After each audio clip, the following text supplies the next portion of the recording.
Olá, bem-vindos a mais um vídeo sobre História, Património Cultural, Sociedade, Economia e Notícias do Japão, dicas para viajantes em turismo ou intercâmbio e introdução aos estudos japoneses de uma maneira geral.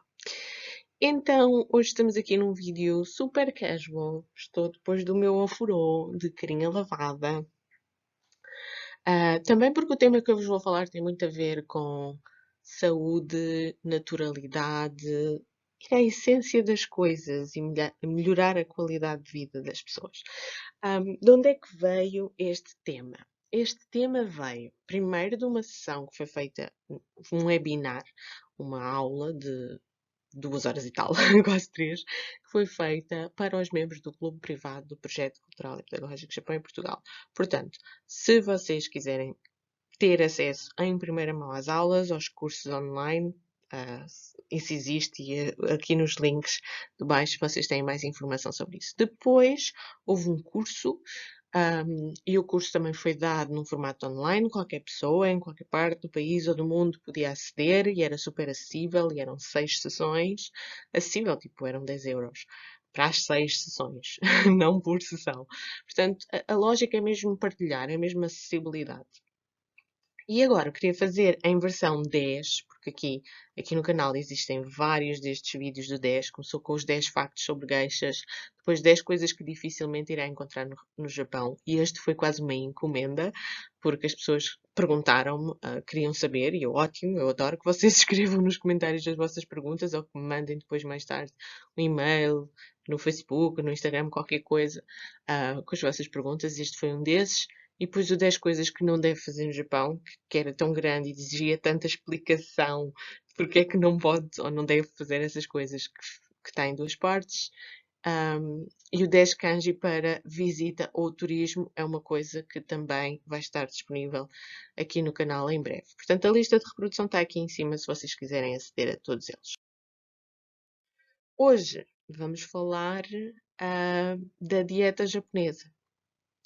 E vamos começar por tentar chegar assim, tentar chegar a uma definição. Fala-se muito de dieta japonesa, usa-se esse termo em muitas revistas de dietas e de modas e tal, e às vezes um bocado problemático. Eu quero já deixar aqui no início um aviso. A indústria das dietas não tem nada a ver nem com saúde, nem com nutrição. É uma indústria. É a mesma coisa que a indústria dos cosméticos. Convencer-vos que vocês têm que ter a cara toda uniformemente da mesma cor para vos vender base. Não podem ter a cara toda da mesma cor, isso não é natural. Quando vocês estão de cara lavada, claro que há sítios onde têm mais escuro, outros mais vermelho, outros mais oleoso, outros mais o quê.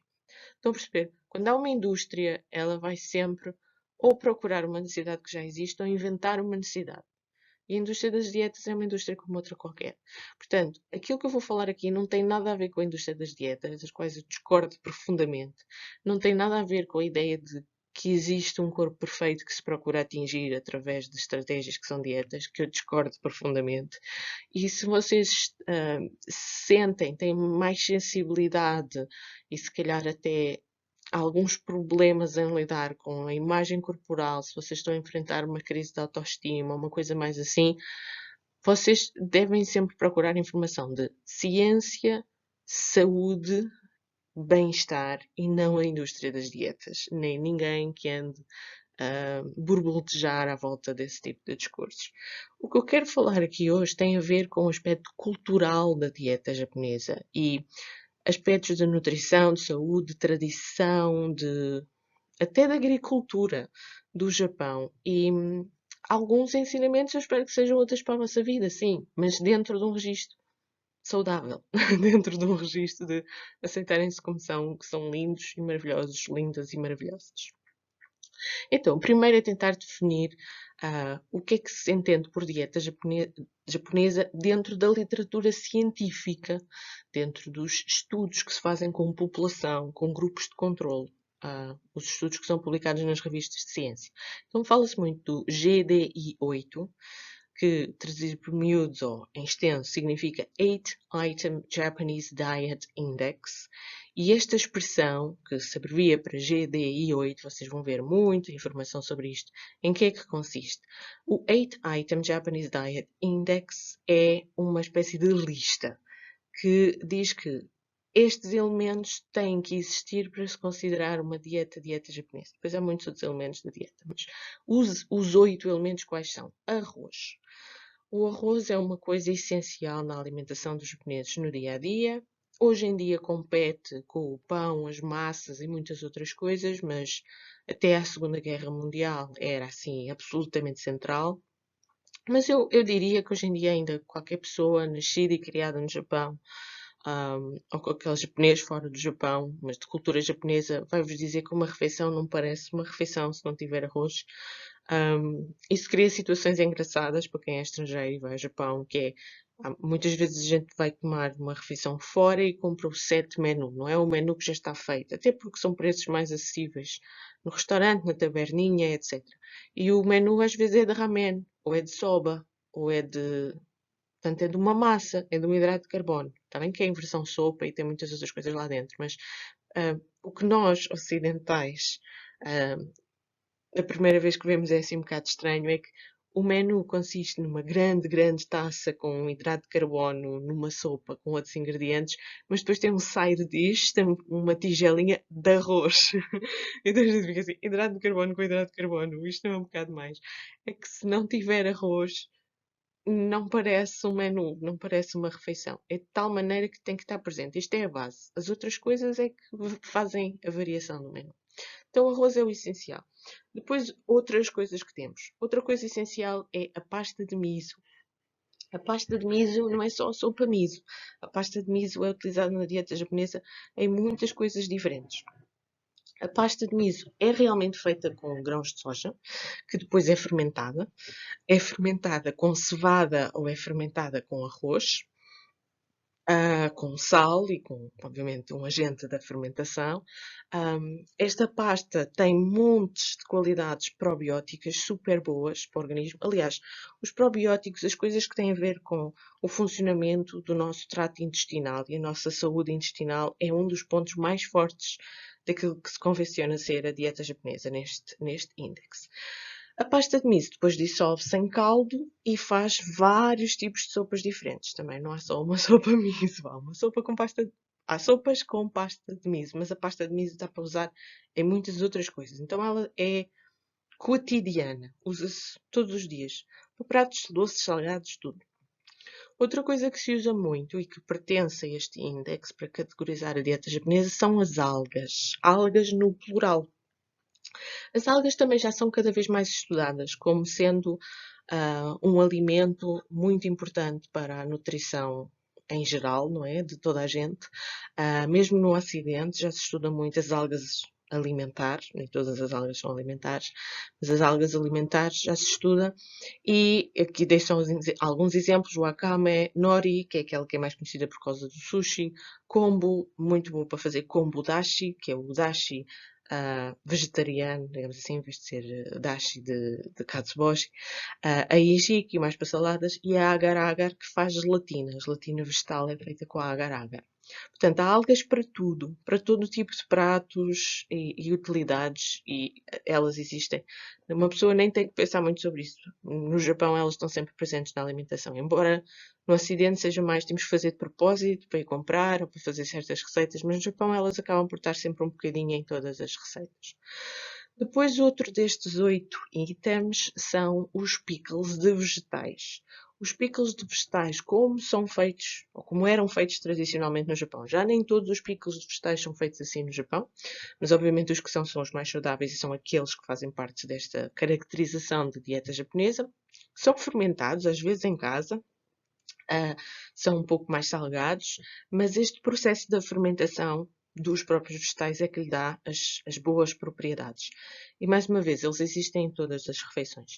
São muito diferentes dos pickles europeus, não são avinagrados, normalmente eles não são feitos em vinagre, não têm um sabor avinagrado, não são excessivamente salgados. A umeboshi, que é aquela que ali parece uma bolinha assim meio uva passa, meio mirrada, é de facto uma ameixa de uma determinada espécie que é colhida em verde e depois é feito quando ela ainda tem certas propriedades que depois desaparecem com o seu amadurecimento, é feito o pickle com o umeboshi.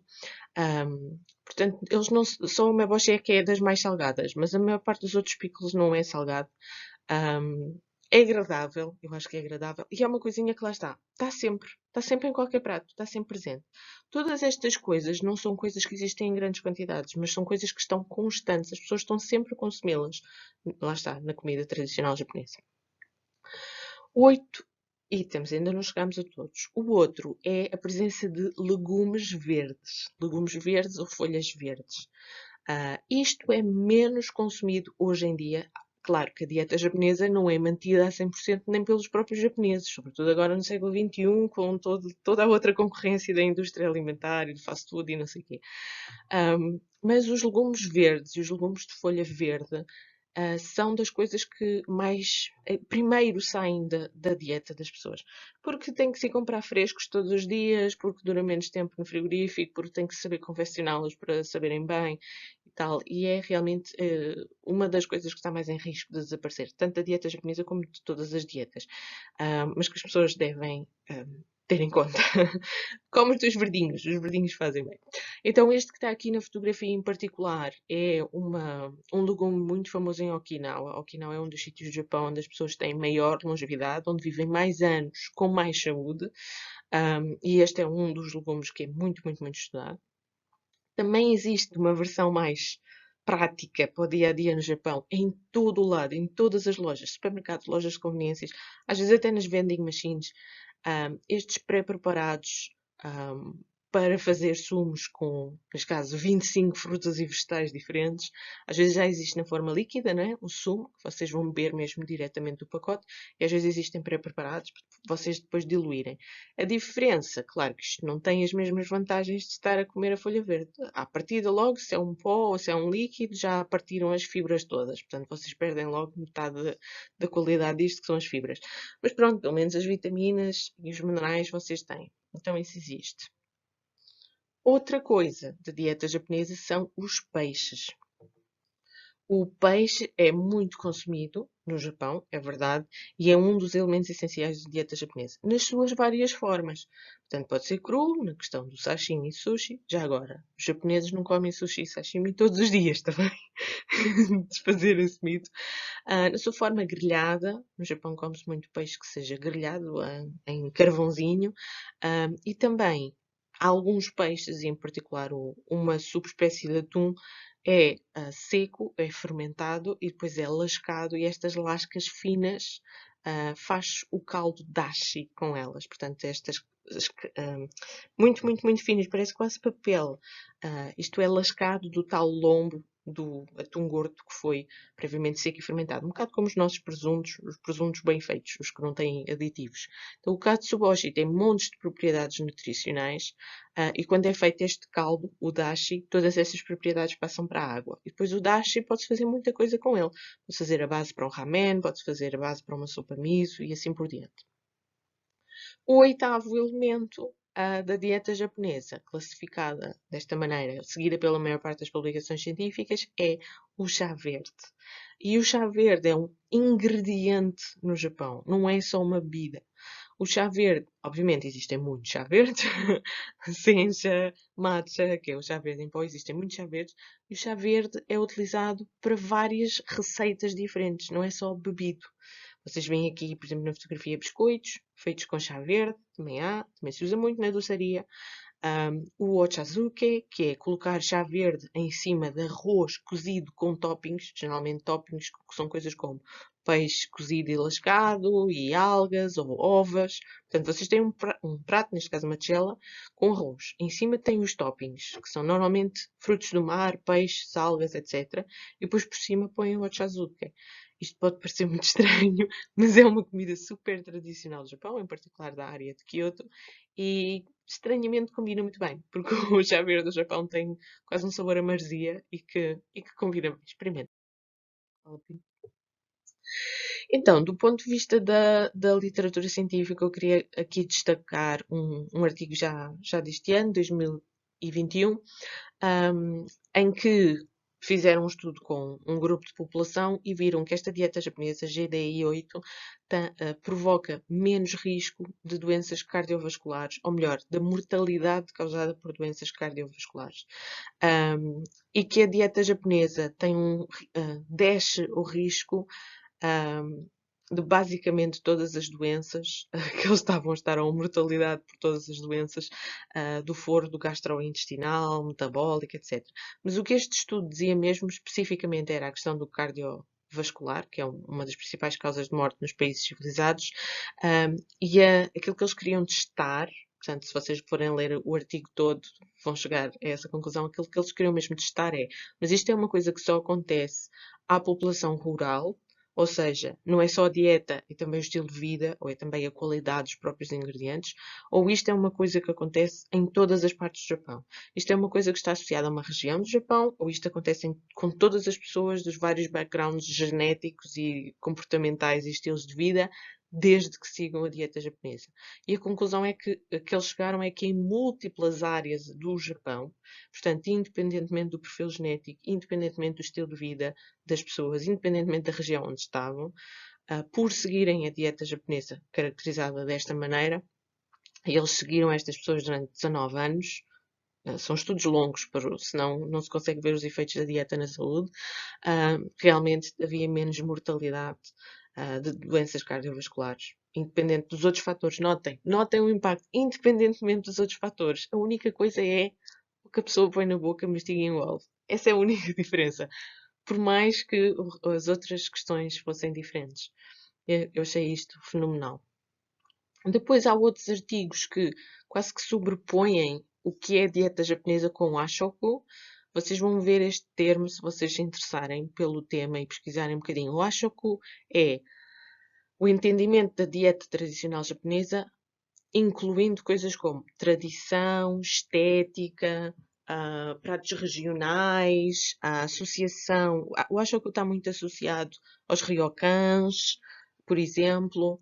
Um, é, não é cientificamente aquilo que se considera dieta japonesa. Ou seja, pode ser o Ashoku também, se coincidir, mas não é isso que faz dela a dieta japonesa. É ter aqueles elementos que eu disse antes. Mas em todo o caso, quando se estuda o Ashoku, está-se a estudar, sim, alimentação tradicional japonesa, ingredientes tradicionais japoneses. E caracteriza coisas como a comida ao longo das estações muda, portanto, respeita-se a estação em que se está, primavera, verão, outono, inverno. Consome-se muita água, cozinha-se muito com água, a água é bastante pura, a água das montanhas, e tem muitos peixes e muitas algas e muitos produtos no mar. Peixes que são muito ricos em ômega 3 e em gorduras boas, muitos produtos de soja, muitos produtos de chá verde e muitos produtos fermentados. E aqui deram o exemplo do natto. Para além da pasta miso, a pasta da fermentação de soja, o feijão de soja também pode fazer natto. É uma outra fermentação do feijão de soja. E apesar de nem toda a gente concordar que o cheiro ou o sabor seja agradável, no natto existe alguma resistência, porque é muito diferente, a consistência é muito diferente, mas realmente tem muitas propriedades boas para a saúde, mais uma vez, sobretudo no vosso trato intestinal. Então, o que eles estudaram foi que estes elementos, e sobretudo o consumo do chá verde, dava mais resistência às pessoas face a surtos de gripe. Calcula-se que não fosse só coisas como a vitamina C, que é verdade, tem muita, portanto, ela também prevenia o aparecimento da doença de Alzheimer por atuar de maneira positiva no hipocampo, prevenia a atrofia do hipocampo. Então, coisas como o sistema imunitário estar mais forte e também haver funções cerebrais que ficam melhoradas ou que se deterioram mais lentamente por causa do consumo regulado de chá verde dentro desta dieta composta desta maneira, parece ser um ponto muito, muito forte da dieta japonesa ou da dieta característica do Japão aplicada a outros sítios. Então, agora outro tópico sobre a dieta japonesa. A dieta japonesa mais benéfica para a saúde é o modelo de 1975 e não realmente o modelo atual. Isto foi uma coisa com a qual eu me cruzei e não estava à espera. Quer dizer, eu sabia que a dieta japonesa tinha evoluído. Eu sei que hoje em dia até, até o Covid nos trocar as voltas, passava a vida entre o Japão e Portugal. Portanto, conseguia ver que havia diferença, conseguia ver que nos últimos 10 anos para cá começou a consumir-se muito mais fast food, começaram-se a vender muito mais bentos ou refeições pré-preparadas para fora, em vez das pessoas cozinharem em casa e levaram o cozinham em casa. E o que se vende para fora nunca é tão bom e tem mais sal e mais aditivos e não sei o quê. Eu vi as mudanças a acontecerem. Agora, não pensei é que a melhor dieta japonesa fosse a de 1975. Então, de onde é que isto vem? Isto vem de um estudo muito, muito interessante, feito por este senhor, publicado em 2019. O que é que este estudo fez? Arranjou grupos de pessoas. Primeiro arranjou tipos de dieta japonesa. Foram buscar a fontes das épocas e criaram a dieta japonesa de 1920 e tal, de 1950 e tal, de 1900, não sei o quê, de 90 e tal, e a de 74, 75. Portanto, fizeram modelos com base em várias recolhas diferentes de informações, fontes das épocas, modelos típicos, como é que era a dieta japonesa nesta altura, em cada um destes intervalos cronológicos. E depois puseram esses grupos, durante um longo período de tempo, a consumir isso. E chegaram à conclusão, no final, que os melhores resultados para a saúde eram a dieta japonesa de 1975. Espetacular. Eu dei aqui a referência do artigo porque vocês podem e devem ir consultá-lo inteiramente, porque ele tem um quadro, e isto é que é muito útil, ele tem um quadro em que diz pequeno almoço, almoço, jantar, exatamente o que é a dieta que eles usaram no estudo de 1975 e que vocês podem inspirar-se nisso a vossa vida também. Portanto, todas as coisas são perfeitamente acessíveis. Então, eles estudaram um grupo de pessoas de 20 a 70 anos, muito vasto nas idades, compararam todas estas das épocas diferentes com a dos dias de hoje, viram que o índice de massa corporal e o peso das pessoas que participaram nesta dieta de 1975 decresceu, portanto, eles perderam peso de uma maneira saudável. Os índices de mau colesterol baixaram, os índices de bom colesterol subiram. Até agora tudo perfeito. A hemoglobina usada para diagnosticar diabetes e pré-diabetes também decresceu, portanto, se as pessoas estavam a ficar resistentes à insulina, se as pessoas tinham muito açúcar no sangue, isso também ficou regularizado. A experiência, primeiro fizeram a experiência numa primeira fase em pessoas que tinham peso a mais, portanto, de crescer de peso e ver se elas perdiam peso de uma maneira saudável era um critério, mas depois repetiram a experiência com pessoas na casa dos 20 e dos 30, ou seja, a década de 20 até 39 anos. E repetiram com pessoas que não eram obesas e viram que isto também tinha muito bons resultados usando a dieta de 1975. Coisas como as doenças de lifestyle, as doenças de estilo de vida, melhorava muito e a flora intestinal melhorava muito. Portanto, tudo o que são doenças relacionadas com problemas intestinais, que são a maior parte das doenças, na verdade, aquelas que são super perigosas e andam a matar as pessoas, tudo isso melhorava. E no que toca à saúde e longevidade, realmente esta era a dieta preferida desta investigação. Lá está. E entre as várias coisas, vão ver o artigo que vale a pena. Entre as várias coisas que eles diziam era que havia muito menos uso de sal e de açúcar. Porque a confecção de receitas japonesas, se vocês seguirem livros de receitas japonesas de agora, a confecção de receitas japonesas inclui muitas vezes o açúcar. Mesmo em receitas que não são doces, que não são sobremesas. E o consumo de sal, de sódio e de açúcar era muito, muito, muito menor.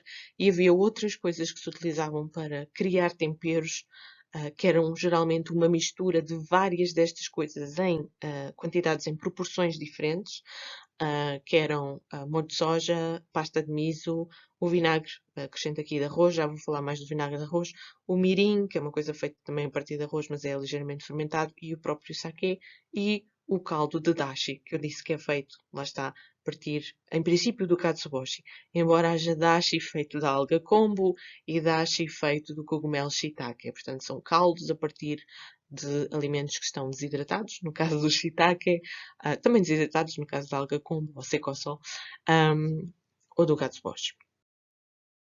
Outro elemento da dieta japonesa, aqui desta nossa lista de best-of características da dieta japonesa, é o facto de que a nutrição e o sistema escolar estão muito, muito ligados. No Japão existe uma escola primária, portanto, que tem 6 anos de duração.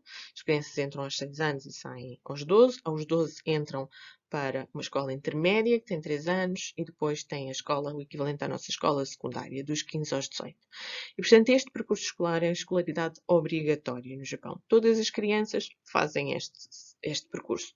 E durante este percurso escolar, as crianças japonesas aprendem sobre nutrição como uma parte da sua experiência na escola. Claro, em idades diferentes, aprendem coisas diferentes e fazem coisas diferentes, mas em todos os anos letivos isto é contemplado na aprendizagem das crianças. E é uma aprendizagem não é só teórica, é muito, muito prática. As crianças, desde a escola primária, desde os 6 aninhos, elas aprendem a servir o almoço uns aos outros. Normalmente, as escolas contratam empresas que entregam a comida pronta, mas entregam a comida pronta. Há uma área da escola onde se recebem essas coisas. Depois as crianças têm que as separar, as levar para a sala, arrumar a sala de uma maneira que se torna numa cantina. Não é uma cantina fixa, reparem naquele quadro com giz ali atrás. Isto é a sala onde eles têm as aulas. Portanto, as crianças, com a ajuda dos professores, está bem, mas são elas que começam logo a sentir essa responsabilidade.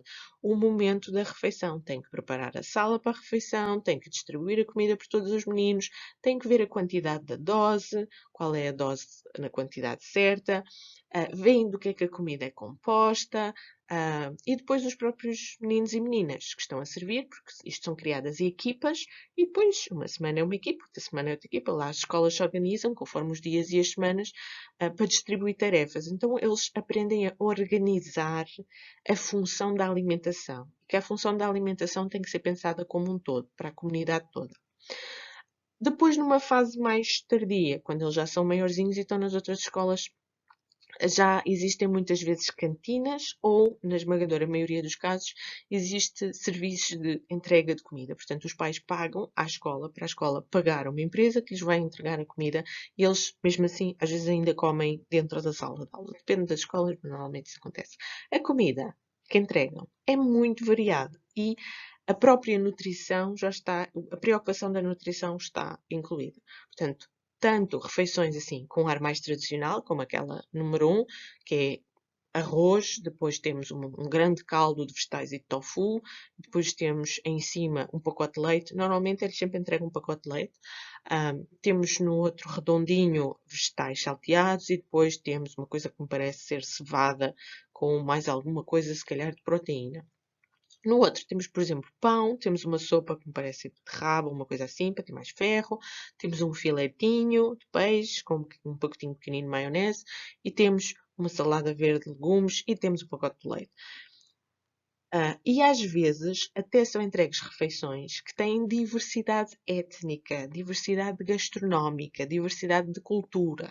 Como, por exemplo, esta da 8, que é um naan, um pão indiano, uma grande tigela de um caril ali de lentilhas super nutritivo, uns vegetais temperados com um bocadinho de mostarda e maionese por cima e ainda alguns pickles e algumas coisas a mais. Portanto, as crianças aprendem na escola a comer muitas coisas diferentes. Não há meninos japoneses esquisitos, meus amigos. Não há. Porque eles têm que aprender a comer muitas coisas diferentes e percebem que não só a diferença é importante, não comer sempre as mesmas coisas, mas também é importante em cada refeição haver complementaridade. Para além disso, um outro aspecto importante de nos ensinarem a nutrição na escola é que eles, para além de em casa também terem que aprender, mas pronto, se não aprenderem em casa, na escola aprendem de certeza, é a questão da gratidão, do agradecer a refeição. Eles aprendem sempre a fazer itadakimasu antes de comer. E esta gratidão da comida é uma coisa mesmo muito arraigada na cultura japonesa. Não é só uma coisinha que fazem as crianças na escola e depois os adultos esquecem-se. Não, é uma coisa, se vocês forem um adulto no Japão, e não fizerem isto, as pessoas vão achar-vos mesmo muito rude. Não precisam de fazer uma grande cerimónia a fazê-lo, mas sim, mas o momento do itadakimasu está sempre lá. Como eu vos disse, os jovens japoneses, lá está, eles aqui já nas idades mais dos 14, 15 anos, os jovens japoneses arrumam, organizam as secretárias na própria sala de aula, e juntam-se os grupinhos dos amigos, para comerem a refeição. Portanto, quer a refeição seja trazida de casa por eles, quer a refeição seja entregue se os pais deles pagaram a refeição na escola, este momento de associar a convivência, a alegria, a partilha, à tomada de uma refeição que também ela é completa e equilibrada, é uma coisa que eu acho que é muito construtiva depois da relação da saúde, a relação da saúde mental e da saúde física. Na disciplina de educação física, em particular educação física, e na disciplina que tem a ver mais com as ciências, o chamado estudo do meio e depois as ciências, eles aprendem sobre o processo digestivo, as enzimas, tudo isso. E na educação física também aprendem sobre as calorias, a nutrição e tudo mais. E mexem muito. Os meninos japoneses aprendem na escola que mexer é importante. E não é só nas aulas de educação física. Eles mexem muito porque eles têm que limpar e arrumar a sala de aula no final. Mais uma vez, há grupos de trabalho, eles vão se revezando e tal. Mas independentemente da escola depois ter um serviço de limpeza contratado, que a maior parte das escolas até tem, mas eles têm que fazer o serviço de limpeza da sala deles. Eles têm que se responsabilizar por isso. E para além disso, também mexem. A educação física costuma ser a seguir à hora de comer, portanto, eles comem e exercitam-se, e portanto, isso também traz saúde, queima as calorias, e o arrumar das salas no final do dia. Outra coisa interessante da ligação entre nutrição e sistema escolar do Japão é a existência de hortas nas escolas primárias. E às vezes eu já tive escolas primárias que tinham um galinheiro, que tinham galinhas, ou tinham coelhos, ou coisas assim. Portanto, eles às vezes, para além da horta, também criam animais. E depois, esta coisa de depois preparar os alimentos com as coisinhas da horta deles, dá-lhes um outro gosto, e eles ficam sabendo onde é que as coisas vêm e a compreender a relação entre agricultura e alimentação, que é muito importante. E adoram, os miúdos adoram estas coisas de ir para a horta e mexer na terra. Vocês estão a ver aqui esta fotografia. Qualquer coisa. Eu estou nestas idades. Qualquer coisa que os tiro da sala e que os... Ora bem, agora quero falar de um outro princípio, nesta nossa lista de 10 características da dieta japonesa, um outro princípio, acho que se pode dizer uma inspiração, um princípio, que é o Hara Hachibun. O Hara Hachibun, na verdade, ele tem uma origem na China. Adivinharam bem, não é no Japão. É uma coisa que é atribuída a Confúcio. A gente não tem bem a certeza se foi ele ou não, mas Confúcio é-lhe atribuído esta máxima. O que é que isto consiste? Isto consiste em saciar até a oitava parte, tradução literal. Portanto, se nós considerarmos a totalidade da nossa sensação de saciedade como um 10, significa que nós comemos até ao 8. Não comemos até ao estar cheio a arrebentar. Estão a ver aquela sensação que nós temos na semana entre o Natal e o Ano Novo, geralmente? Não é assim. Isso não é saudável. Não é assim que nós nos devemos sentir e não é assim que nós devemos comer diariamente. Este princípio do Hara Hachibun é uma coisa assim banal, é uma coisa corriqueira no Japão. Mas não significa que nós deixamos os 20% no prato. Não é um convite ao desperdício. Significa que as proporções são pensadas para que as pessoas comam o suficiente, mas não fiquem cheias a explodir e aguentar. Estão a perceber? Portanto, esta ideia de comeu, mas não está cheio. Não está cheio. Isso é que é importante. Então, as proporções das refeições no Japão, como se vêem, por exemplo, nestes bentos, nestas caixas de refeição já pronta, ou nos bentos, nas caixas de refeição, que as pessoas fazem elas próprias. Aqui temos uma fotografia, por exemplo, pessoas a fazer um piquenique debaixo de cerejeiras em flor e levaram os seus bentos, as suas caixinhas de comida. A proporção é muito humana. Estão a ver as caixinhas assim vazias não, desprovidas de pessoas a segurá-las. Se calhar não falam tanto nisso, mas quando vocês têm os bentos a serem segurados pelas pessoas ou estarem à frente das pessoas, vocês têm uma ideia da dimensão. É uma coisa assim Se vocês derem assim uma volta às vossas mãos, vocês ficam com a dimensão aproximada do que é. É um prato pequeno, não é um prato grande. É um prato como os nossos pratos pequenos. Cheinho, mas é um prato pequeno.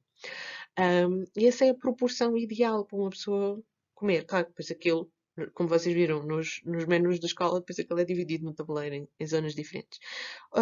Às vezes faz-se comparações um bocado engraçadas, mas que também são sérias, entre as doses do Japão e as doses, por exemplo, dos Estados Unidos, não é? Que é um país plus size, super size, hyper size, em que mesmo em cadeias internacionais como a McDonald's, e não há nenhum outro maior símbolo da internacionalização da comida fast food, que é mesmo a McDonald's, mesmo na McDonald's, a dose mais large, a maior dose, é 1,5% maior nos Estados Unidos do que no Japão.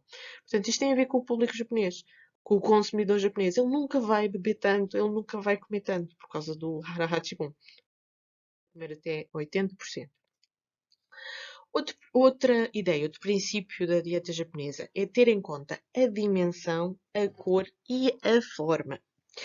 Nós não comemos só nham, nham, nham, engolir. Nós comemos com tudo, com a nossa percepção do cheiro, com a cor, com aquilo que suscita e que abre o apetite, mesmo antes de comermos, mesmo antes de ingerirmos. E esses aspectos são importantes para a digestão e são importantes para a saciedade. Objetivamente falando, cientificamente falando, esses aspectos são importantes para a saúde das pessoas. E, portanto, é muito. Agora está-se a chegar à conclusão, não é? Embora isto já fosse praticado há muito, muito tempo, mas é muito curioso que vários aspectos tradicionais e históricos da dieta japonesa descobre-se agora, ou estuda-se agora, a enorme diferença que eles fazem. Portanto, os bentos, como eu disse, as caixas de refeição, têm um tamanho que é o tamanho adequado para o hara hachibu. Tamanho adequado para não comer até ficar demasiado cheio. E depois outra coisa é o formato ser separado em duas zonas. Uma é geralmente arroz, ou arroz com coisas misturadas no meio ou são arroz. E o outro são as proteínas e os vegetais. E a pessoa abrir o bento e separar as caixinhas e ver as coisas à sua frente e a caixinha ser feita com o cuidado de misturar as cores e misturar as texturas e alegrar a vista da pessoa que abre a caixa e que fica com apetite. Misturar alegria com comer. Essas duas, em vez de ser comer à pressa, comer na mão, comer a sanduíches, comer no fast food, não, apreciar o momento do comer, dar-lhe o devido valor. Aliás, na cultura japonesa até existe no Ano Novo, esse é tema para um outro vídeo, no Ano Novo existe o hábito de fazer as caixas de comida para que nos primeiros 2 ou 3 dias do ano não tenha que se cozinhar, depois vai-se comendo aqueles bentos. E essas caixas de comida da comida do Ano Novo têm determinadas comidas e uma das coisas muito, muito, muito importante é a forma e a cor. Portanto, as coisas terem uma certa apresentação, muito cuidada, muito variada. Existe até um outro princípio, assim, uma espécie de bónus daqui, que é assim de boca a boca, que eu ouço muito no Japão, que é durante a semana devem comer 30 ingredientes. Como é que é? Não, durante o dia devem comer 30 ingredientes diferentes, 30 itens, 30 artiguinhos, 30 coisinhas diferentes, e durante a semana devem comer 100. É isso. Portanto, a ideia da variedade. Claro, de onde é que isto vem? De uma maneira empírica, as pessoas perceberam que a variedade lhes dava maior probabilidade de conseguirem cumprir a obrigatoriedade dos aminoácidos e das vitaminas e dos minerais que têm que consumir para terem uma vida saudável, estarem fortes e o sistema imunitário a funcionar. Então, esta coisa das pessoas fazerem o seu bento, fazerem a sua marmita em casa e levarem para a escola e para o trabalho, apesar de estar a decrescer de popularidade, é uma coisa que está imbuída na dieta japonesa, e sem dúvida na de 1975, aquela que nós vimos que era a mais saudável e que contribuiu, lá está, para uma série de benefícios para a saúde do povo japonês. Estes bentos, estas caixas, também podem ser comprados pré-preparados em variedíssimas lojas. Normalmente a composição deles é assim: tem uma parte grande de arroz branco, pode ter algum toppingzinho por cima, neste caso tem uma umeboshi, o tal pickle da ameixa e mais algumas coisinhas. Depois tem elementos de proteína animal, elementos de proteína vegetal, tem ali uns feijõezinhos soja, tem uma mini almôndega. Portanto, eles misturam indiscriminadamente marisco, carne e peixe. Tem tudo misturado. Lá está, a variedade é mais importante. Tem alguns picos, alguns vegetais. Portanto, mesmo os de compra são muito completos. O que é que acontece? Os de compra têm maior probabilidade de estas coisas, cada uma delas, ter sido confeccionada com mais aditivos, ou mais sal, ou mais açúcar. Portanto, não é tão bom como aquele que se faz. Sobre doces, qual é a atitude, não só dos japoneses, mas do ponto de vista do que é a dieta japonesa, qual é a atitude em relação aos doces? Não é proibir determinantemente, não é isso, não pode existir. Mas é observar o como, o quando e o que tipo de doces. Porque realmente no Japão consome-se doces, consome-se açúcar. O que é que acontece? Nós temos assistido a um decréscimo do consumo de açúcar. E o decréscimo aconteceu, obviamente, quando começou entre o final dos anos 80 e o início dos anos 90. Foi porque consumiu-se menos de tudo o que era supérfluo, porque a população japonesa entrou numa profundíssima crise económica, com o rebentar da bolha económica em 1990. Portanto, frugalidade entrou no sistema em força. Tudo o que é supérfluo não se compra, não se come. E os produtos açucarados e o açúcar é um deles. Mas depois isto tornou-se um hábito cultural. O hábito de olhar mais à presença dos doces, à presença dos snacks doces, à presença dos bolos e dos doces. Que o Japão os tem, tem. Mas notem uma coisa. Isto foi publicado em 2021, ainda não tinha dados para imediatamente antes, mas dados de 2017/18, o que é que nós vemos? Que estamos com o mesmo consumo de açúcar e de produtos açucarados que em 1960. Em que outra sociedade do mundo ocidental ou do mundo desenvolvido é que podemos dizer isso? Não. O nosso consumo de açúcar e de produtos açucarados está brutalmente acima do que estava em 1960. Então, no Japão, por causa de condições históricas e agora, mais recentemente, por causa de preocupações de saúde e, sobretudo, preocupações com a diabetes, este nível de consumo de açúcar diminuiu. E depois também tenho aqui os dados deste mesmo estudo, comparando com a China, com a Rússia, com a Coreia do Sul e com os Estados Unidos. Então, o índice do Japão em 2017/18, e hoje há de andar mais ou menos pela mesma coisa, é 15. A China está bem que tem um índice inferior, mas reparem, a Rússia com 37, a Coreia do Sul, mesmo a Coreia do Sul com 21, e os Estados Unidos com 33. Portanto, não é comparável. Claro que vão ter menos problemas, porque o açúcar provoca inflamação, porque o açúcar provoca uma redução das boas bactérias no intestino, porque o consumo de açúcar provoca resistência à insulina, que por sua vez provoca obesidade, que por sua vez é um fator de risco altíssimo para cancro, etc, etc, etc. Então, aqui num estudo que eu consultei, que foi feito em 2012, se eu não me engano, este estudo foi feito no Canadá. Estavam a analisar o mercado japonês de doces, e detectaram uma coisa interessante, é que quando há não só aquele episódio que eu vos disse da queda da Bolsa, não é? E da crise económica do Japão em 1990, 89, 90, não só isso, mas coisas como catástrofes naturais. E neste caso, neste artigo estavam a falar do terremoto e tsunami de 2011, quando há catástrofes naturais, a seguir há uma quebra do consumo dos doces. Então é muito claro, observando este tipo de estudos, que existe uma correspondência entre a frugalidade, seja ela por características económicas ou por características emocionais, a frugalidade e cortar os doces primeiro, do que se calhar se cortam outras coisas. Isso é muito característico da sociedade japonesa, porque os doces estão associados às prendas, aos eventos, à festa. Não é que os japoneses sejam muito de fazer bolos de aniversário e não sei o quê, mas têm muita cultura de oferecer prendinhas. Viajar e trazer das viagens que se fazem prendinhas doces para as outras pessoas, não é? Que são chamadas os omiyage.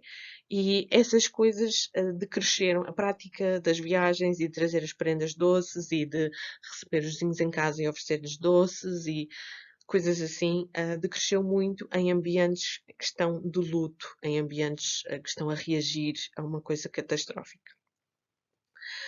As práticas culturais, a dimensão das práticas culturais nos comportamentos dietéticos, no sentido na dieta, na maneira como as pessoas comem, eu acho que é muito, muito interessante. Um, e na cultura japonesa, não é só o oferecer doces, que está presente com certas datas festivas, como eu disse, e certa tradição de dar a prendinha do sítio onde se foi visitar aos amigos e aos colegas de trabalho. Não é só o conteúdo, não é só o oferecer doces, mas é as caixas, os embrulhos, o ser bonito, e às vezes as efemérides que se criam pela própria indústria da publicidade. Por exemplo, o Valentine's Day no Japão foi 100% criado pela publicidade, que queria arranjar um feriado, uma efeméride, para que se vendessem chocolates. E convenceram, criaram uma prática que não existe em nenhum outro sítio de onde o Valentine's Day é originário, que é a Europa Ocidental, criaram uma prática que é o hábito das mulheres terem que oferecer chocolates aos homens. E terem que oferecer independentemente de estarem romanticamente interessadas por eles ou não. É uma questão de dever, de agradecimento, de respeito. Portanto, não está necessariamente ligado a um sentimento romântico. E isto fez disparar, e faz todos os anos, disparar o consumo de chocolate no Japão. Mas lá está, tem que haver uma justificação cultural. E isto é que eu queria frisar aqui. Não é comer doces porque sim. Isso não é a prática japonesa de comer doces. É comer doces porque fui viajar e trouxe-os para os colegas. Porque é o dia de São Valentim e vou oferecer chocolate. Porque chegou um vizinho novo ao prédio e eu vou à porta dele dizer-lhe: bem-vindo ao prédio e vou-lhe dar uma caixinha de doces. Estão a ver? O facto de ter que existir o elemento cultural que justifica o consumo dessa coisa que é tão supérflua que quando é preciso cortar alguma coisa é a primeira que se corta. Essas práticas culturais que estão por trás do consumo acabam por moderar o consumo. Ele não é banalizado. Ele tem que ter um significado para poder existir. Realmente o consumo de bolos e de doces assim repousados e coisas assim no Japão não é igual em todo o lado. Curiosamente eu descobri enquanto estava a fazer a investigação para isto que há uma prefeitura que é Ishikawa que tem assim um top de consumo de doces e repousados. O que é que se passa em Ishikawa? Digam-me lá se vocês. O que é que se passa em Ishikawa? Porquê é que as pessoas comem tantos doces lá? Eu ainda tenho que descobrir isto. Agora fiquei com o polegar atrás na orelha. Foi uma coisa curiosa que eu descobri. Mas claro que, por exemplo, em Wakayama, que é que aparece aqui no número 1, em Miyazaki, que é que aparece em número 2, e obviamente em Okinawa, que é a que aparece em número 3, é onde se consome menos e também se consome pouco em Hokkaido, e aliás nas prefeituras antes de se chegar ao Hokkaido. Portanto, o consumo varia muito no território japonês. A relação dos japoneses com os doces não é igual em todo lado. Mas eu gostaria de atirar para a frente uma presumível interpretação disto. Notem que as zonas de centros urbanos historicamente mais desenvolvidos têm maior consumo de açúcar. Não sei se é por causa, não sei, das pressões culturais, mas eu achei isto interessante. E calculo que Kyushu, né, aquela ilha do sudeste do Japão, tivesse ainda toda azul, ainda menos consumo de açúcar, não fosse o facto de Nagasaki ser o início de um circuito de circulação de doces ali na ilha de Kyushu. E, portanto, há uma grande distinção entre o consumo de doces na parte ocidental de Kyushu, consome ligeiramente mais do que na parte oriental de Kyushu. Eu acho que isso tem influência com o circuito de Nagasaki. Mas tirando isso, há realmente uma sobreposição entre ruralidade e menos consumo de açúcar, cidades com uma história longa e desenvolvida e mais consumo de açúcar. Achei isso curioso. Talvez a população urbana aprecie mais, seja um bocadinho mais gulosa.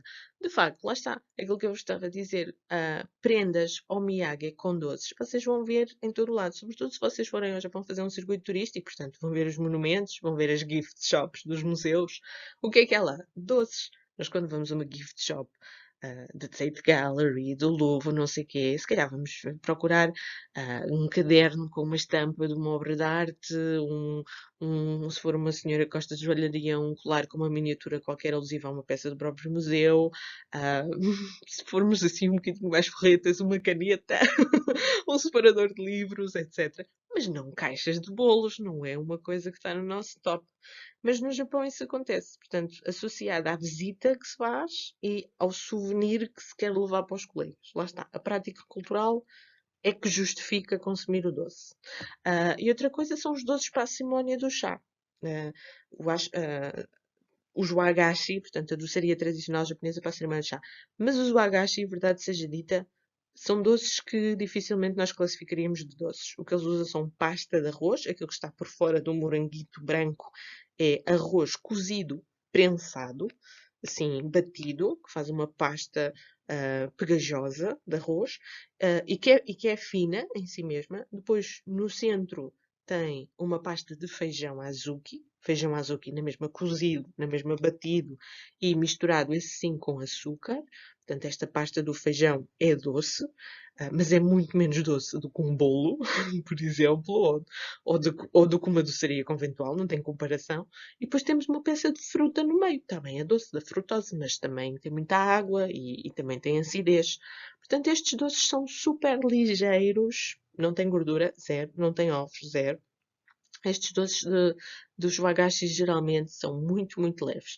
Ahm, Classifica-se como doçaria, sim, mas sei lá. Acho que aqui em Portugal não se classificaria como doçaria. Uma coisa que não tenha ovos e amêndoa, montes, nós não classificaríamos. Também há alguns doces, eu pus aqui em cima estes do Zabiero, porque não é, são queridos do meu coração, são da zona da Oita. Zabiero, Zabiero é a maneira dos japoneses dizerem Xavier, de São Francisco Xavier. Por isso é que isto está relacionado com o cristianismo no Japão e a história dos portugueses no Japão e o cristianismo introduzido pelo São Francisco Xavier e tudo isso mais. Portanto, estes são uma coisa que vocês não podem perder se forem a Kyushu e, em particular, se forem ao Ita ou a Nagasaki ou a todos esses sítios onde o Xavier teve uma presença, porque todos os sítios ligados ao São Francisco Xavier vendem este famosíssimo biscoito, que é um biscoito por fora e por dentro é pasta de feijão branco. É parecida com a pasta do azuki, que é muito mais tradicional japonesa, mas feita com feijão branco.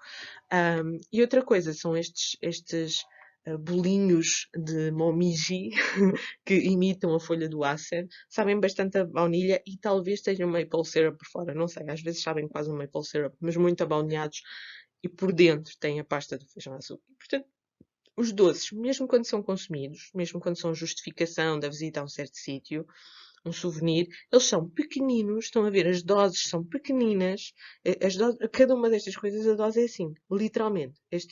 O biscoitinho do Zaviero é uma coisa que é tipo o meu polegar. Eles são pequeninos, as doses são pequeninas, são individualmente empacotados, é suposto uma pessoa comer um, that's it. Portanto, não tem nada a ver com o consumo fatias de bolo, tartes, tortas, etc., do mundo ocidental. Eles têm pastelaria mais tradicional, têm, mas uma fatiazinha daquele bolinho de camadas com fruta são 440 anos. Portanto, uma fatiazinha daquele bolo são mais de 3 euros. É uma vez por festa e é tudo doses pequeninas. As doses são todas pequeninas. Individualmente empacotadas, na mesma, mesmo quando têm um ar mais tradicional, mais ocidental, perdão. São sempre doses pequeninas, são sempre empacotadas e os preços também convidam a que seja só uma vez por festa e não corriqueiro. Agora, queria-vos falar de. Lembras-te de eu dizer as 8 características da dieta japonesa e depois na dieta de 1974, 75, voltei a falar sobre isso. O vinagre de arroz é um dos elementos importantíssimos na dieta japonesa e é uma coisa que as pessoas que estão a fazer investigação científica sobre os efeitos do consumo de vinagres fazem muitas vezes do vinagre de cidra, mas do vinagre de arroz também já fazem mais estudos. Veem que ele, em quantidades pequenas, é preciso não abusar, ajuda muito a flora intestinal e isso tem múltiplos benefícios para a saúde. A questão de como é que isto se inclui na dieta japonesa é que eles não têm, os japoneses, ou quando nós estamos no Japão, nem temos que pensar. Isto é uma coisa que já está na produção da comida, dos alimentos, das refeições, não temos que fazer assim, pensar muito sobre isso, estamos constantemente a consumir mini doses do vinagre de arroz. O vinagre de arroz é feito, obviamente, a partir do arroz do Japão, que é diferente, as espécies de arroz são diferentes, portanto as propriedades nutricionais vão ser diferentes, e ele é produzido a partir do saquê. Portanto, é preciso haver uma boa produção de saquê, em termos de qualidade, para haver depois um bom vinagre de arroz. Dica: um bom vinagre de arroz deve ter uma legenda deste estilo. Há muitos vinagres de arroz. Eu pus aqui só um exemplo de imensa variedade. Há muitos vinagres de arroz, mesmo no Japão. Quando vocês vão ao supermercado e veem corredor do vinagre de arroz, e vocês, aqui vocês veem um tipo de vinagre, dois, se tivermos sorte. Lá é o corredor dos vinagres de arroz. Há muitos. E também dos produtos feitos em vinagre. Portanto, pickles e outros. Mas estava eu a dizer, a legenda do vinagre deve ser isto. Gordura zero, sódio zero, carboidratos zero, proteína zero. E o ingrediente deve ser vinagre de arroz. Não deve ter água, não deve ter açúcar, não deve ter mais nada. Isto é que é o vinagre de arroz que faz bem. Portanto, virem ao contrário e vejam a legenda. Não se deixem enganar. Em que é que os japoneses usam isto? Os japoneses usam muito o vinagre de arroz para temperar o arroz cozido, por exemplo, o arroz cozido para fazer o sushi. Mais raramente, aquele hábito que os americanos, por exemplo, têm mais de diluir uma colherzinha de vinagre em água e tomar antes das refeições, é mais raro. Eu já vi pessoas japonesas a fazê-lo, mas eu acho que está associado mais eu tenho cronicamente problemas digestivos, portanto faço isso. O comum dos mortais de bem de saúde não costuma fazer isso, mas realmente ele é incluído na alimentação corriqueiramente. Este vinagre, não é? Puro. Quantidades pequenas, mas está sempre lá. O vinagre de arroz é muito rico em potássio, em magnésio, em cálcio, em fósforo e contribui para a redução do mau colesterol. Então estas são assim, tipo, não podia ser melhor. Potássio super bom para o trânsito intestinal, magnésio super importante se vocês estiverem, sobretudo, a desidratar no verão, super importante. Cálcio, claro, para os ossos, fósforo para as funções mentais e ósseas, entre outros.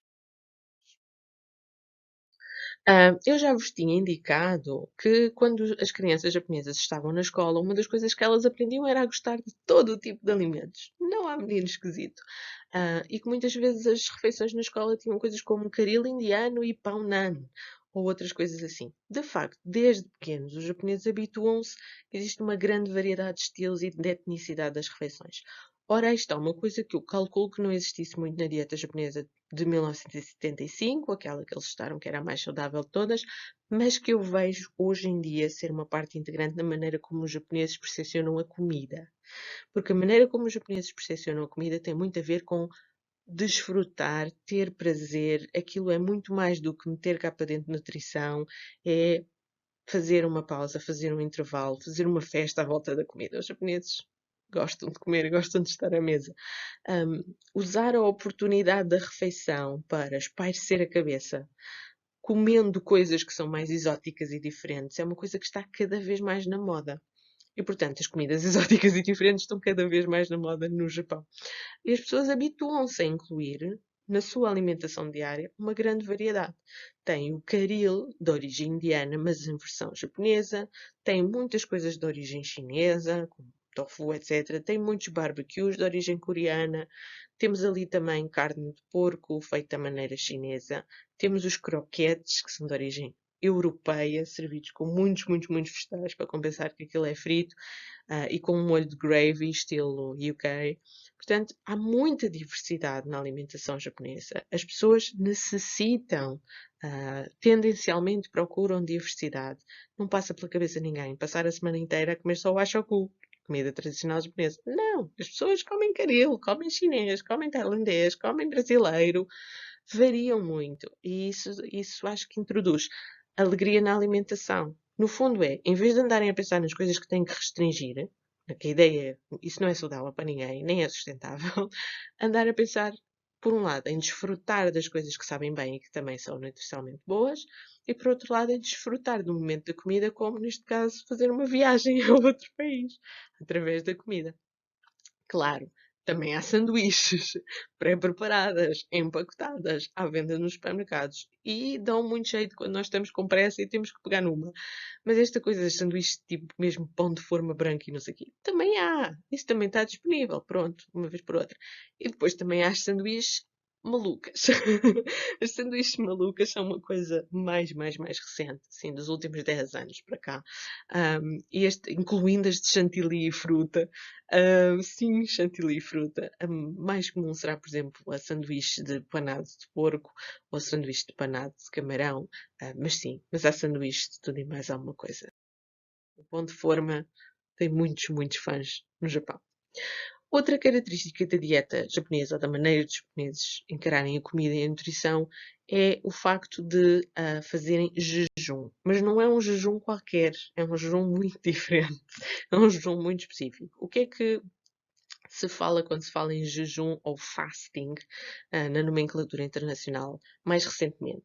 É aquela ideia de comer normalmente numa semana de 7 dias, não é? Numa semana de 7 dias, comer normalmente 5 dias e fazer jejum 2 dias. Cada 2 dias não comer nada sólido. E nesses 2 dias, e nos outros também, fazer exercício. Ou então, das 24 horas do dia, concentrar 4 horas em que se come, geralmente isso corresponde a um de jejum mais uma refeição, e durante as outras horas do dia todo não se comer. Os chamados one meal a day. Que é OMAD, e é uma nomenclatura internacional toda cheia de atinge a sua máxima produtividade sendo OMAD, ou perca peso de maneira mais rápida sendo OMAD, e não sei o quê. Todas estas loucuras da indústria das dietas ocidentais são completamente frowned upon. São aquela coisa tipo, os japoneses a lidar com isto ficam, hã? Quê? Oi? Porque, como eu vos disse, eles desde a escola que aprenderam sobre nutrição e calorias e dieta. Portanto, a ideia de jejum para os japoneses, o que é? E como é que isto existe hoje em dia na sociedade japonesa? Por um lado, existe o jejum espiritual, que vem do budismo, e que tem uma longa história na China e no Japão. E depois existe o jejum tradicional, da medicina tradicional chinesa. E depois existe o jejum contemporâneo, que as pessoas introduzem no seu dia a dia e que é normal fazer e ninguém pensa muito nisso, porque é do cotidiano. Então, o jejum de origem budista é uma coisa que hoje em dia se faz muito menos, obviamente.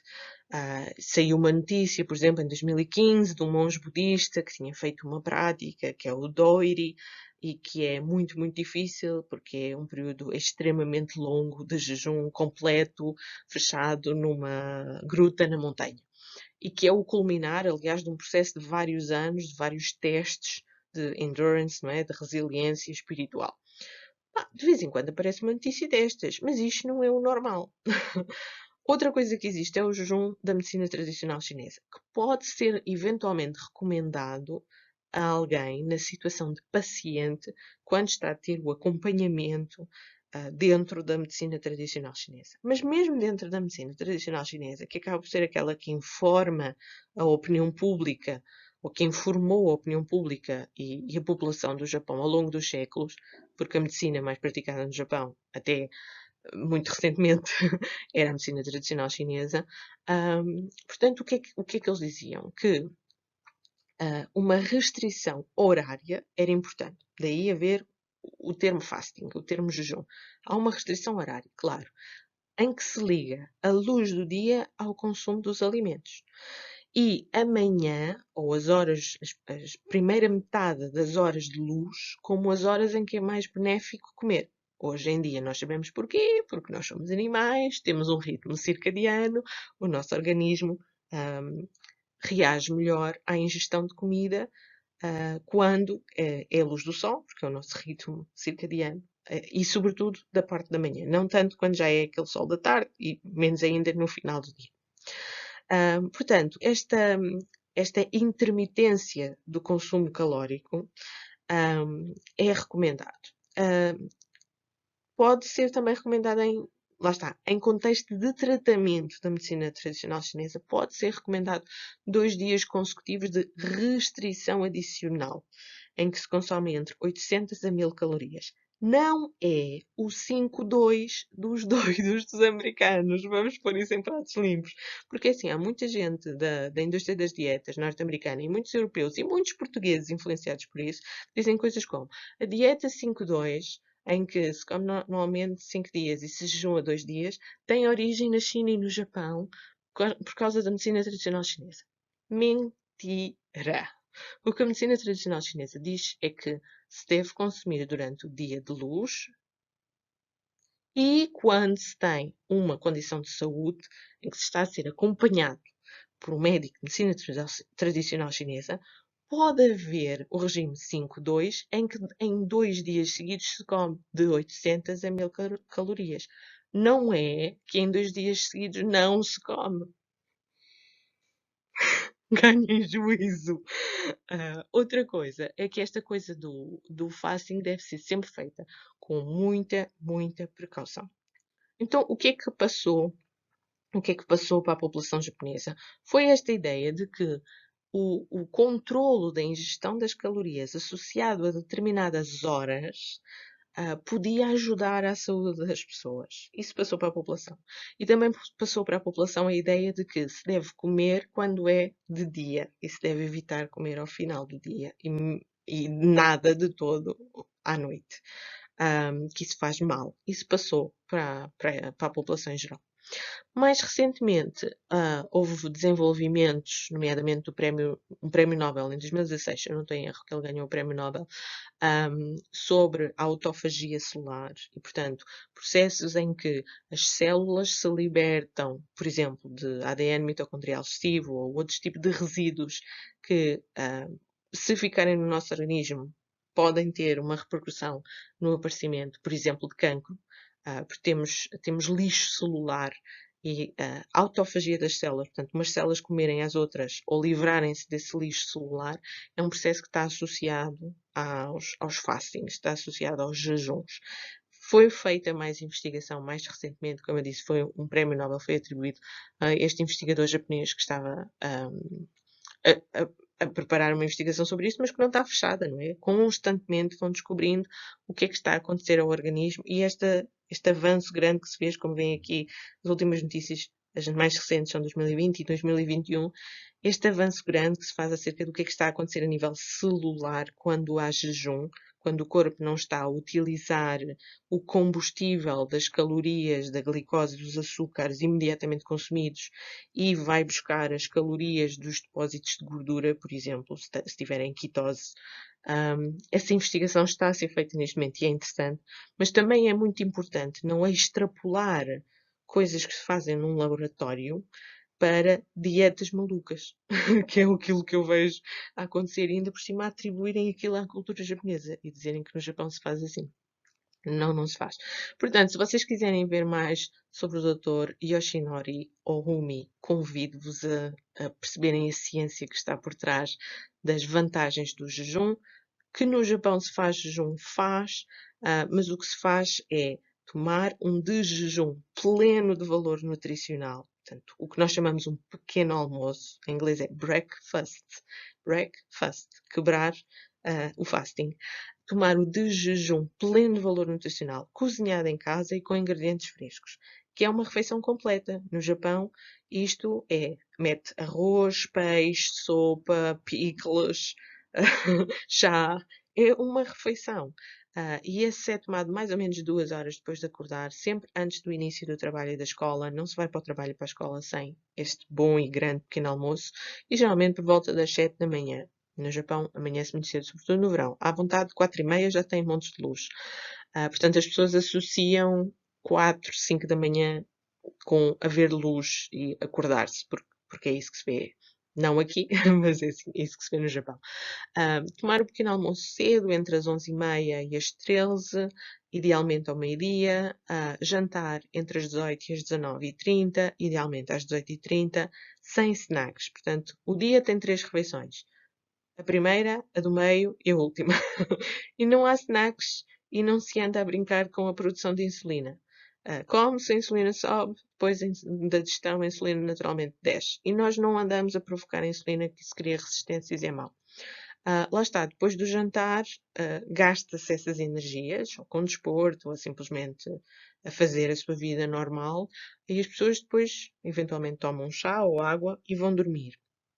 Isso vai fazer o quê? Isso vai fazer que entre as 7 da tarde e as 7 da manhã a pessoa está em jejum até às 12 horas. E é isso que a medicina tradicional chinesa recomenda e digamos que a sabedoria popular ou o senso comum do Japão também recomenda tomar muita água, chá e café ao longo do dia, hidratar-se, sim.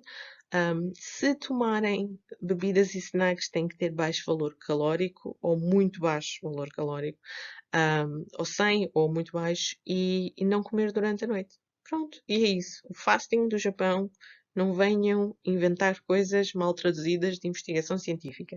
A questão da autofagia solar e dos fasting prolongados está a ser investigada, mas não é a maneira como se come no Japão.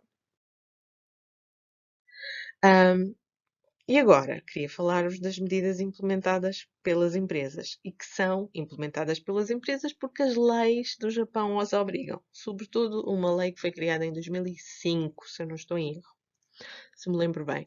E que são, assim, há um fenómeno curioso que é, faz-se uma lei, neste caso esta de 2015, que é a chamada Metabo, a lei do metabolismo. Faz-se uma lei, depois ela é implementada nas empresas, porque a lei traduz-se diretamente nas obrigações das empresas. As empresas pagam multa se não fizerem certas coisas. E depois o que é que acontece? Isto reproduz socialmente. Depois isto passa para o resto da sociedade e as pessoas começam a implementar os princípios daquela lei nas suas casas, nas suas vidas, na escola. Começa a haver uma pressão social entre pares para que a outra pessoa que eu conheço também aplique estas medidas, mesmo que a lei inicialmente não dissesse respeito à vida privada das pessoas. Mas há uma reprodução social. Portanto, o que é que aconteceu? Realmente foi aprovada uma lei no Japão, e essa lei obrigava as empresas a verificar qual era a gordura corporal dos seus empregados entre os 40 e os 74 anos de idade. E era assim um bocadinho loose, era um bocadinho ligeira a determinar como é que se calculava a gordura corporal, mas basicamente depois passou a considerar-se que o perímetro abdominal, pôr uma fita métrica à volta da cintura, era a maneira como iam medir, portanto, a gordura abdominal como um barómetro da gordura corporal. É uma coisa que se faz, senso comum, há montes de tempo, mas não é 100% científica, ok? Mas pronto, mas passou-se a considerar isto. O que é que aconteceu?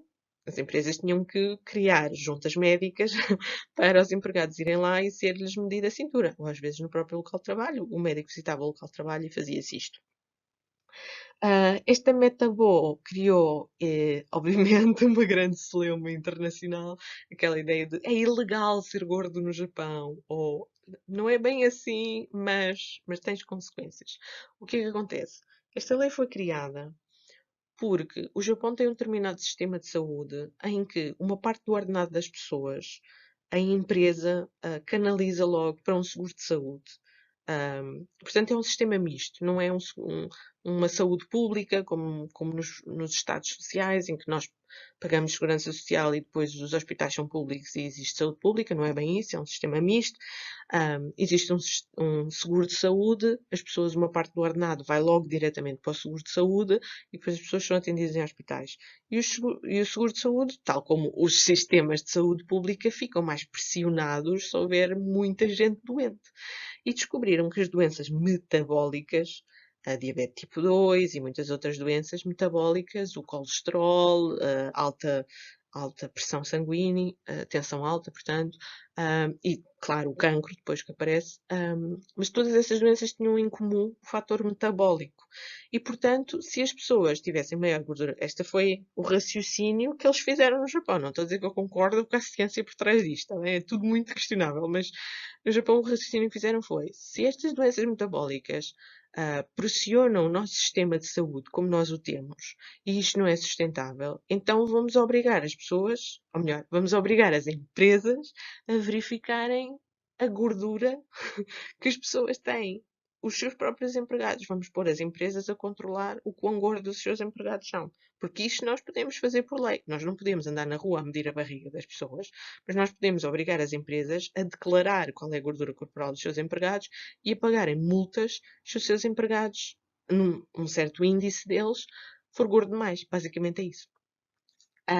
Claro que existem consequências, os próprios empregados, ao verem que ou estão a aumentar o perímetro abdominal, ou já o têm muito grande, são convidados a participar em campos de treino nutricional, regimes de exercício, uma série de coisas. Portanto, estes são convidados, são altamente convidados, porque se eles não reverterem essa tendência da gordura corporal, depois a empresa vai pagar as multas e a empresa não vai estar a pagar as multas deles para sempre, portanto, eles vão ser convidados a sair. Estão a ver como é que isto funciona. E depois, a consequência social e a reprodução social disto é as pessoas terem a ideia de se eu for gorda não arranjo trabalho, se for gordo não arranjo trabalho, ou se eu for gordo não mantenho trabalho, a empresa vai se ver livre de mim. E, portanto, aumenta a pressão na própria sociedade, numa perspectiva de a força laboral, a minha capacidade de estar no mercado de trabalho e, portanto, ter sucesso, receber um ordenado, etc., depende do meu corpo e do quão em forma eu estou, que é uma febre da wellness que veio por aí adiante. Portanto, há muitas notícias sobre a Metabo, há questões muito interessantes para discutir, porque é que escolheram o perímetro abdominal e não outra coisa qualquer, qual é esta obsessão com a barriga no Japão, existem razões históricas para haver uma obsessão com a barriga no Japão, posso fazer um outro vídeo sobre isto, mas realmente esta pressão legal sobre as empresas não é que seja proibido ser gordo, como está ali no sinal, mas de facto o Japão, com esta Metabo, também acordou um bicho adormecido, que é as eating disorders. Ou seja, e eu retirei este quadro aqui, deste artigo que está aqui em cima, que foi publicado em 2009, foi logo a seguir à Metabo já estar a fazer os seus efeitos. As eating disorders, os distúrbios alimentares no Japão. O Japão é o país do mundo com mais distúrbios alimentares. Portanto, eu acho que a Metabo acordou aqui uma besta adormecida bastante problemática.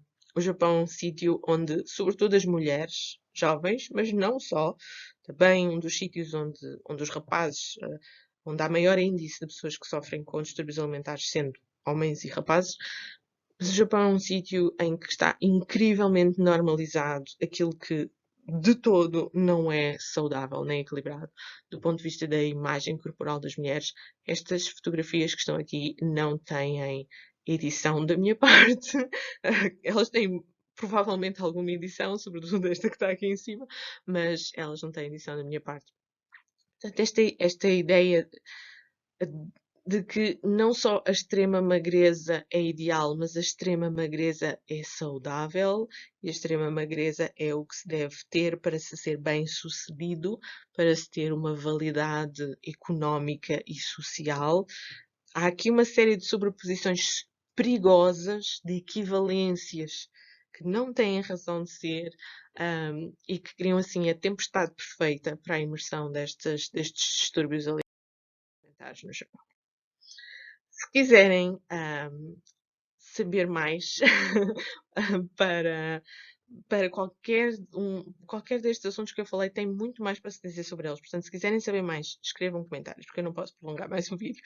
Escrevam comentários, partilhem o vídeo, obviamente. É das coisas que vocês podem fazer mais para ajudar o canal, é escrever comentários e partilhar o vídeo, recomendá-lo a outras pessoas.